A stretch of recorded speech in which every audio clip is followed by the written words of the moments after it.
What would you say if there were a couple that were so gullible they would let their daughter be kidnapped not only once but twice by the same man?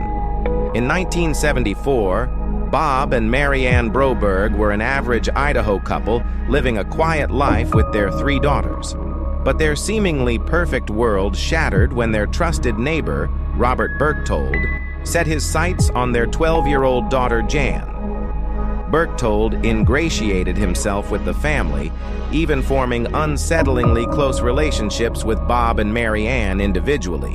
One day, he convinced Mary Ann to let him take Jan horseback riding. Instead, he drugged her and drove them to Mexico, where he brainwashed her, using bizarre tapes and alien stories to convince her she was chosen for a mission.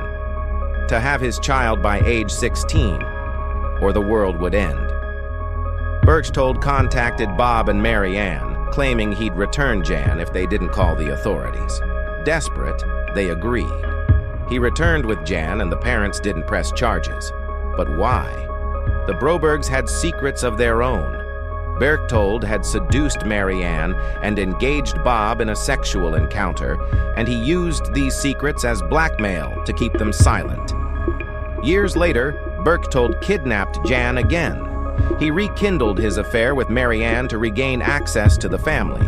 This time, he convinced Jan to run away with him, telling her the alien mission was still at stake. For 4 months, Berchtold manipulated Jan while feeding the Brobergs lies about her whereabouts. Eventually, the FBI rescued her.